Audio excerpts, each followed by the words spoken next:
Corona ಎರಡನೇ ಅಲೆಯ ಸಂದರ್ಭ 2021 ಮೇ 2ರಂದು ಚಾಮರಾಜನಗರ ಜಿಲ್ಲಾಸ್ಪತ್ರೆಯಲ್ಲಿ ಆಕ್ಸಿಜನ್ ಕೊರತೆಯಿಂದಾಗಿ ಹಲವು ರೋಗಿಗಳು ಪ್ರಾಣ ಕಳೆದುಕೊಂಡಿದ್ದರು.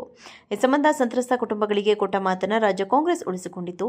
ಸಿದ್ದರಾಮಯ್ಯ ನೇತೃತ್ವದ ರಾಜ್ಯ ಸರ್ಕಾರ 25 ಮಂದಿಗೆ ಸರ್ಕಾರಿ ಉದ್ಯೋಗದ ನೇಮಕಾತಿ ಪತ್ರ ವಿತರಣೆ ಮಾಡಿದೆ. ಗುಡ್ಲುಪೇಟೆಯ ದೇವರಾಜ್ ಅರಸ್ ಮೈದಾನದಲ್ಲಿ ನಡೆದ ಕಾರ್ಯಕ್ರಮದಲ್ಲಿ ಸಿಎಂ ಸಿದ್ದರಾಮಯ್ಯ ಮತ್ತು ಡಿಸಿಎಂ ಡಿಕೆ ಶಿವಕುಮಾರ್ ನೇಮಕಾತಿ ಪತ್ರ ವಿತರಿಸಿದ್ದಾರೆ. ಭಾರತ್ ಜೋಡೋ ಯಾತ್ರೆ ವೇಳೆ ಸಂತ್ರಸ್ತ ಕುಟುಂಬಗಳ ಸದಸ್ಯರಿಗೆ ಸರ್ಕಾರಿ ಉದ್ಯೋಗ ನೀಡುವ ಭರವಸೆಯನ್ನು ಕಾಂಗ್ರೆಸ್ ನಾಯಕ ರಾಹುಲ್ ಗಾಂಧಿ ನೀಡಿದರು. ಅದರಂತೆ ಸಂತ್ರಸ್ತ ಕುಟುಂಬಗಳ 25 ಮಂದಿಗೆ ಚಾಮರಾಜನಗರ ವೈದ್ಯಕೀಯ ಕಾಲೇಜು ಆಸ್ಪತ್ರೆಯಲ್ಲಿ ಕಾಯಂ ನೌಕರಿಯನ್ನು ರಾಜ್ಯ ಸರ್ಕಾರ ನೀಡಿದೆ. ರಾಜ್ಯದಲ್ಲಿ ಕೊರೋನಾ ಮಹಾಮಾರಿ ಅಬ್ಬರದ ಸಂದರ್ಭದಲ್ಲಿ ಕೋವಿಡ್ ಎರಡನೇ ಅಲೆಯ ವೇಳೆ ಚಾಮರಾಜನಗರ ಜಿಲ್ಲಾ ಆಸ್ಪತ್ರೆಯಲ್ಲಿ ಭಾರೀ ದುರಂತವನ್ನು ನಡೆದಿತ್ತು. ಆಮ್ಲಜನಕದ ಕೊರತೆಯಿಂದಾಗಿ ಒಟ್ಟು 36 ಮಂದಿ ಪ್ರಾಣ ಕಳೆದುಕೊಂಡಿದ್ದು, ಈ ವಿಚಾರ ದೇಶದಾದ್ಯಂತ ಸುದ್ದಿಯಾಗಿತ್ತು. ಈ ಪೈಕಿ 21 ಸಂತ್ರಸ್ತ ಕುಟುಂಬಗಳು ಸರ್ಕಾರಿ ಉದ್ಯೋಗಕ್ಕೆ ಬೇಡಿಕೆಯನ್ನ ಇಟ್ಟಿದ್ರು. ಹೀಗಾಗಿ ಮೃತಪಟ್ಟ ಕುಟುಂಬದವರಿಗೆ ಸರ್ಕಾರಿ ನೌಕರಿ ಭರವಸೆಯನ್ನು ವಿರೋಧ ಪಕ್ಷದಲ್ಲಿದ್ದಾಗ ಸಿದ್ದರಾಮಯ್ಯ ಹಾಗೂ ಡಿಕೆ ಶಿವಕುಮಾರ್ ನೀಡಿದರು. ಆ ವೇಳೆ ತಲಾ 1 ಲಕ್ಷ ರು ಪರಿಹಾರ ನೀಡುವುದರ ಜೊತೆಗೆ ತಪ್ಪಿತಸ್ಥರಿಗೆ ಶಿಕ್ಷೆ ಕೊಡಿಸುವುದಾಗಿಯೂ ಆಶ್ವಾಸನೆ ನೀಡಲಾಗಿತ್ತು. ಕೊರೋನಾ ಎರಡನೇ ಅಲೆಯ ಸಂದರ್ಭ 2021 ಮೇ 2ರಂದು ಚಾಮರಾಜನಗರ ಜಿಲ್ಲಾಸ್ಪತ್ರೆಯಲ್ಲಿ ಆಕ್ಸಿಜನ್ ಕೊರತೆಯಿಂದಾಗಿ ಹಲವು ರೋಗಿಗಳು ಪ್ರಾಣ ಕಳೆದುಕೊಂಡಿದ್ದರು. ಈ ಸಂಬಂಧ ಸಂತ್ರಸ್ತ ಕುಟುಂಬಗಳಿಗೆ ಕೊಟ್ಟ ಮಾತನ್ನು ರಾಜ್ಯ ಕಾಂಗ್ರೆಸ್ ಉಳಿಸಿಕೊಂಡಿತ್ತು. ಸಿದ್ದರಾಮಯ್ಯ ನೇತೃತ್ವದ ರಾಜ್ಯ ಸರ್ಕಾರ 25 ಮಂದಿಗೆ ಸರ್ಕಾರಿ ಉದ್ಯೋಗದ ನೇಮಕಾತಿ ಪತ್ರ ವಿತರಣೆ ಮಾಡಿದೆ. ಗುಡ್ಲುಪೇಟೆಯ ದೇವರಾಜ್ ಅರಸ್ ಮೈದಾನದಲ್ಲಿ ನಡೆದ ಕಾರ್ಯಕ್ರಮದಲ್ಲಿ ಸಿಎಂ ಸಿದ್ದರಾಮಯ್ಯ ಮತ್ತು ಡಿಸಿಎಂ ಡಿಕೆ ಶಿವಕುಮಾರ್ ನೇಮಕಾತಿ ಪತ್ರ ವಿತರಿಸಿದ್ದಾರೆ.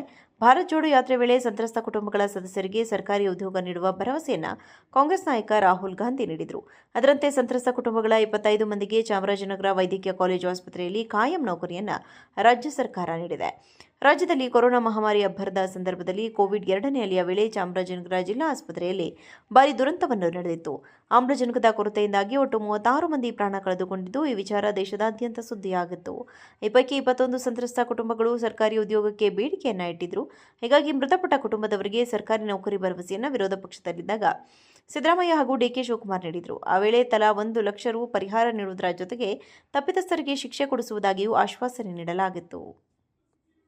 ಕೊರೋನಾ ಎರಡನೇ ಅಲೆಯ ಸಂದರ್ಭ 2021 ಮೇ 2ರಂದು ಚಾಮರಾಜನಗರ ಜಿಲ್ಲಾಸ್ಪತ್ರೆಯಲ್ಲಿ ಆಕ್ಸಿಜನ್ ಕೊರತೆಯಿಂದಾಗಿ ಹಲವು ರೋಗಿಗಳು ಪ್ರಾಣ ಕಳೆದುಕೊಂಡಿದ್ದರು. ಈ ಸಂಬಂಧ ಸಂತ್ರಸ್ತ ಕುಟುಂಬಗಳಿಗೆ ಕೊಟ್ಟ ಮಾತನ್ನು ರಾಜ್ಯ ಕಾಂಗ್ರೆಸ್ ಉಳಿಸಿಕೊಂಡಿತ್ತು. ಸಿದ್ದರಾಮಯ್ಯ ನೇತೃತ್ವದ ರಾಜ್ಯ ಸರ್ಕಾರ 25 ಮಂದಿಗೆ ಸರ್ಕಾರಿ ಉದ್ಯೋಗದ ನೇಮಕಾತಿ ಪತ್ರ ವಿತರಣೆ ಮಾಡಿದೆ. ಗುಡ್ಲುಪೇಟೆಯ ದೇವರಾಜ್ ಅರಸ್ ಮೈದಾನದಲ್ಲಿ ನಡೆದ ಕಾರ್ಯಕ್ರಮದಲ್ಲಿ ಸಿಎಂ ಸಿದ್ದರಾಮಯ್ಯ ಮತ್ತು ಡಿಸಿಎಂ ಡಿಕೆ ಶಿವಕುಮಾರ್ ನೇಮಕಾತಿ ಪತ್ರ ವಿತರಿಸಿದ್ದಾರೆ. ಭಾರತ್ ಜೋಡೋ ಯಾತ್ರೆ ವೇಳೆ ಸಂತ್ರಸ್ತ ಕುಟುಂಬಗಳ ಸದಸ್ಯರಿಗೆ ಸರ್ಕಾರಿ ಉದ್ಯೋಗ ನೀಡುವ ಭರವಸೆಯನ್ನು ಕಾಂಗ್ರೆಸ್ ನಾಯಕ ರಾಹುಲ್ ಗಾಂಧಿ ನೀಡಿದರು. ಅದರಂತೆ ಸಂತ್ರಸ್ತ ಕುಟುಂಬಗಳ 25 ಮಂದಿಗೆ ಚಾಮರಾಜನಗರ ವೈದ್ಯಕೀಯ ಕಾಲೇಜು ಆಸ್ಪತ್ರೆಯಲ್ಲಿ ಕಾಯಂ ನೌಕರಿಯನ್ನು ರಾಜ್ಯ ಸರ್ಕಾರ ನೀಡಿದೆ. ರಾಜ್ಯದಲ್ಲಿ ಕೊರೋನಾ ಮಹಾಮಾರಿ ಅಬ್ಬರದ ಸಂದರ್ಭದಲ್ಲಿ ಕೋವಿಡ್ ಎರಡನೇ ಅಲೆಯ ವೇಳೆ ಚಾಮರಾಜನಗರ ಜಿಲ್ಲಾ ಆಸ್ಪತ್ರೆಯಲ್ಲಿ ಭಾರೀ ದುರಂತವನ್ನು ನಡೆದಿತ್ತು. ಆಮ್ಲಜನಕದ ಕೊರತೆಯಿಂದಾಗಿ ಒಟ್ಟು 36 ಮಂದಿ ಪ್ರಾಣ ಕಳೆದುಕೊಂಡಿದ್ದು, ಈ ವಿಚಾರ ದೇಶದಾದ್ಯಂತ ಸುದ್ದಿಯಾಗಿತ್ತು. ಈ ಪೈಕಿ 21 ಸಂತ್ರಸ್ತ ಕುಟುಂಬಗಳು ಸರ್ಕಾರಿ ಉದ್ಯೋಗಕ್ಕೆ ಬೇಡಿಕೆಯನ್ನ ಇಟ್ಟಿದ್ರು. ಹೀಗಾಗಿ ಮೃತಪಟ್ಟ ಕುಟುಂಬದವರಿಗೆ ಸರ್ಕಾರಿ ನೌಕರಿ ಭರವಸೆಯನ್ನು ವಿರೋಧ ಪಕ್ಷದಲ್ಲಿದ್ದಾಗ ಸಿದ್ದರಾಮಯ್ಯ ಹಾಗೂ ಡಿಕೆ ಶಿವಕುಮಾರ್ ನೀಡಿದರು. ಆ ವೇಳೆ ತಲಾ 1 ಲಕ್ಷ ರು ಪರಿಹಾರ ನೀಡುವುದರ ಜೊತೆಗೆ ತಪ್ಪಿತಸ್ಥರಿಗೆ ಶಿಕ್ಷೆ ಕೊಡಿಸುವುದಾಗಿಯೂ ಆಶ್ವಾಸನೆ ನೀಡಲಾಗಿತ್ತು.